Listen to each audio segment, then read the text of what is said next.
आवाज जनतेचा, लढा सर्वसामान्य जनतेच्या न्याय हक्कांसाठी। राहुरी येथील नगर मनमाड रोड लगत मुळा सूतगिरणी मैदान येथे 31 जानेवारी 2025 रोजी सायंकाळी 4 वाजता गुरुमाऊली अण्णासाहेब मोरे यांचा राष्ट्रीय महासत्संग सोहळा होणार असून या राष्ट्रीय महासत्संग सोहळ्याच्या जय्यत तयारी सुरू आहे।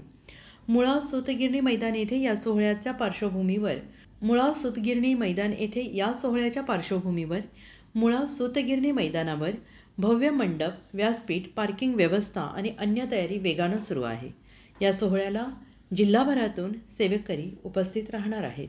परमपूज्य गुरुमाऊली अण्णासाहेब मोरे यांच्या प्रवचनांनी उपस्थित भाविकांना आध्यात्मिक उन्नती आणि मार्गदर्शन मिळणार आहे। राहुरीमधील या भव्य राष्ट्रीय महासत्संग सोहळ्यासाठी भाविकांनी आवर्जून उपस्थित राहावे असे आवाहन भाविकांच्या वतीने करण्यात आले आहे। अखिल भारतीय श्री स्वामी समर्थ गुरुकुल पीठाचे पीठाधीश परमपूज्य गुरुमाऊली यांचा राष्ट्रीय महासत्संग मेळावा आपल्या राहुरी तालुका अहिल्यानगर मध्ये मुळा सूतगिरणी या ग्राउंडवरती भव्य असा लाखो सेवेकऱ्यांच्या उपस्थितीमध्ये या ठिकाणी भव्य असा सत्संग सोहळा या ठिकाणी आयोजित केलेला आहे। आयोजित करण्यामागे परमपूज्य गुरुमाऊलींचा जो मुख्य उद्देश आहे, धर्म राष्ट्रसेवा ही 80% झाली पाहिजे आणि अध्यात्म हे 20% झाले पाहिजे। पण धार्मिक कार्य करत असताना आपले जे काही शेतकरी आहे, परमपूज्य गुरुमाऊली नेहमी सांगतात, शेतकरी सुखी तर देश सुखी। आणि त्या दृष्टिकोनातून शेतकऱ्यांच्या कल्याणासाठी आज या ठिकाणी जे ग्राउंड आहे हे मार्केट कमिटी या ठिकाणी मोठ्या प्रमाणात होणार आहे। म्हणून या ठिकाणी आपल्या धर्मनाथ बीजेचं निमित्त औचित्य साधून या ठिकाणी आपल्या राहुरी तालुक्याचं वैशिष्ट्य आहे, या ठिकाणी राहूचं ऊर या ठिकाणी पडलेलं आहे। म्हणून या ठिकाणी नवग्रह स्तोत्राचं मोठ्या प्रमाणामध्ये या ठिकाणी वाचन होणार आहे। लाखोंच्या सेवक संख्येने त्याचे आवर्तन होणार आहे आणि निश्चित या ठिकाणी सर्व तालुक्यातील, जिल्ह्यातील, इतर जिल्ह्यातील सर्व सेवेकरांना या कार्यक्रमाचा निश्चित लाभ घ्यावा आणि आपल्या जीवनाचं कल्याण करून घ्यावं।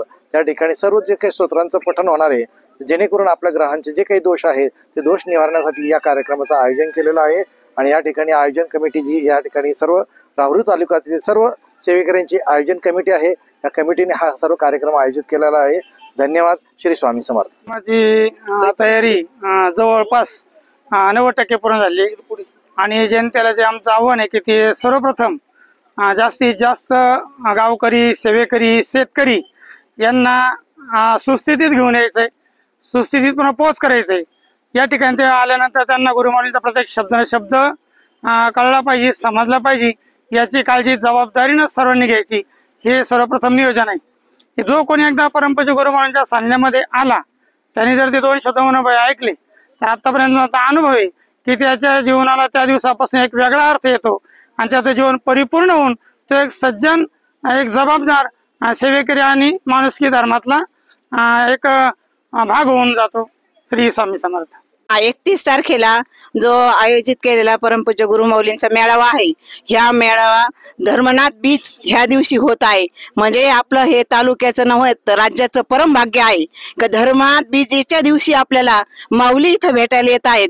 म्हणजे हे आपलं खूप परम भाग्य आहे। ह्या दिवशी आपलं 1 दिवशी 900 श्लोकी नवनाथाचं पारायण वाचन होणार आहे आणि जो या भूमीत येईन तो हा पवित्र संदेश घेऊन जाईन आणि खरोखरच सेवेकरी म्हणून आज आणखी सेवेकरीला तो घेऊन येईन असं मी त्याबद्दल आवाहन करते। नवनवीन घडामोडी आणि सत्य बातमी पाहण्यासाठी आजच आमच्या YouTube चॅनलला सबस्क्राइब करा, शेअर करा आणि लाईक नक्की करा।